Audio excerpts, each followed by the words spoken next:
Hello students, welcome to my video class. Here is your Mamta Miss going to teach today class 6 students English 2 poem Daffodils and part 1 of the poem. Okay, so before we begin the chapter, let us know about the author. And the poem Daffodils is written by William Wordsworth. William Wordsworth was born in the year 1770 and died in the year 1850. A great romantic poet, changed the course of English poetry.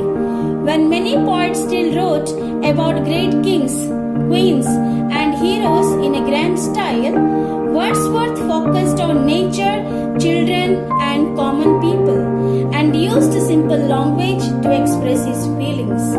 Daffodils is a lyrical poem with a rich imagery. It recaptures the moment when Wordsworth and his sister Dorothy, while walking near a lake, came across rows of daffodils. The poem reflects the poet's mood and feelings upon seeing the flowers. Let us know something more about the poet William Wordsworth. William Wordsworth is a nature poet. Actually, he belongs to the Romantic age. When we have poets like Keats, Shelley, Byron and Wordsworth, they were the four famous Romantic poets. All these poets, more or less, they wrote either about nature or about common people.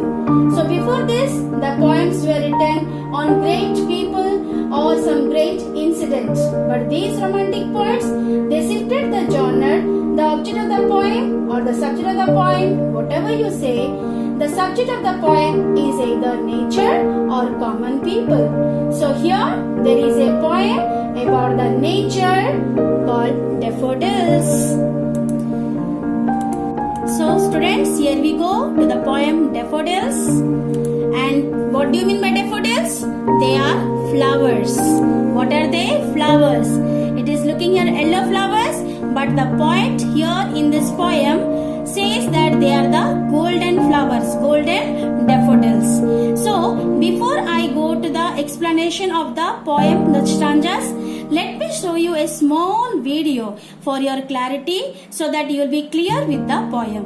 So here we go with the video. I wandered lonely as a cloud that floats on high over vales and hills, when all at once I saw a crowd, a host of golden daffodils, beside the lake, beneath the trees, fluttering and dancing in the breeze, continuous as the stars that shine and twinkle on the Milky Way.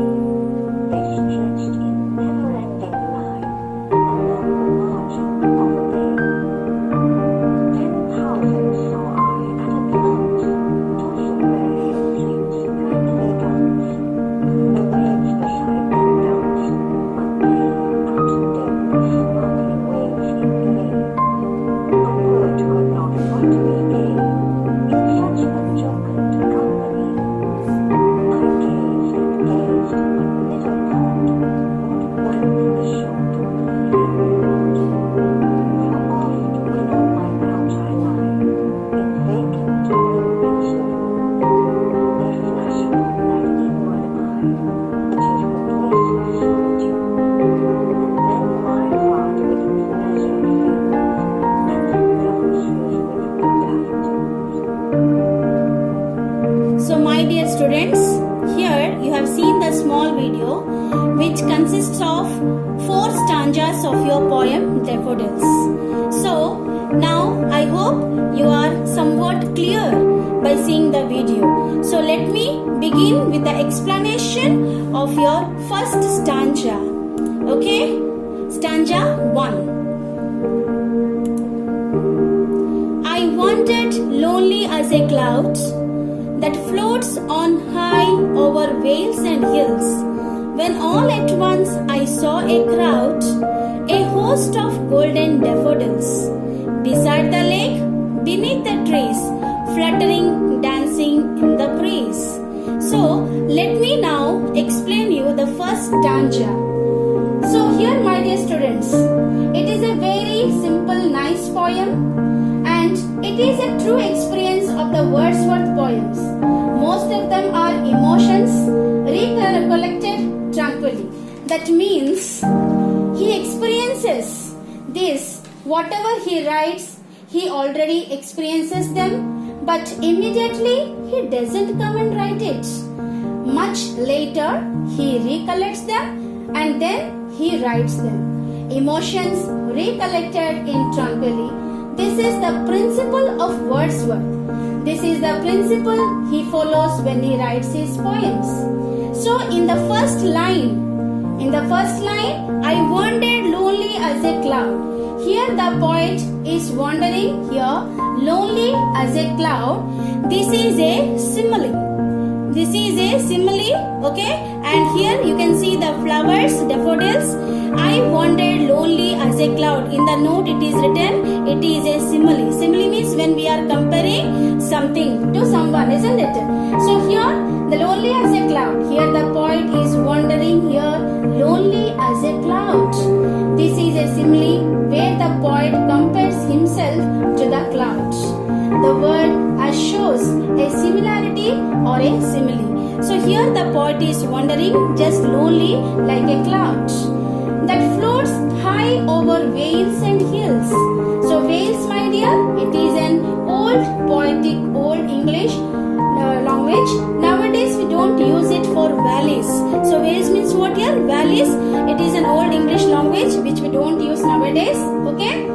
Which show the clouds floats over valleys and hills high up in the sky. So who was wandering like cloud here?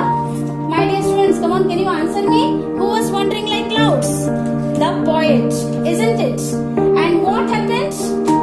When all at once I saw a crowd, that means a host of golden daffodils. When the poet was moving alone, lonely, and he was just feeling like lonely as a cloud, and he was as floats high over the vales and hills. But all at once he saw a crowd. What he saw a crowd? A host of golden daffodils. So suddenly, as he was wondering all to himself, he gets attracted by seeing of the daffodils. A crowd, a host of golden daffodils. Daffodils are here golden in color. So suddenly he is attracted by the sight of golden, which daffodils, and where did he see them? Beside the lake, beneath the trees. Where he had seen the golden daffodils? Beside the lake, beneath the trees, fluttering and dancing in the breeze.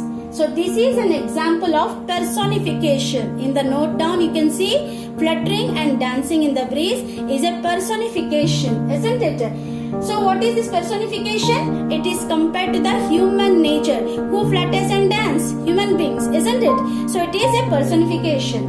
So here the daffodils are being compared to the human beings. They are fluttering and dancing in the breeze.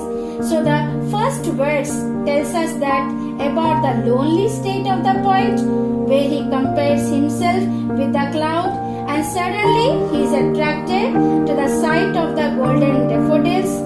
They are numerous, is it or not? They are more in number. The daffodils are more in number. A crowd, a host of golden daffodils. And what were these daffodils doing? They were fluttering and dancing in the breeze. And where they were doing this? Beside the lake and beneath the trees. This is the explanation of the first stanza. I hope you might be clear. Okay, if you have any doubt, you can comment me or post me in the comment box. Okay, my dear students, in my next video, we'll go for the other stanzas. Hope you are clear.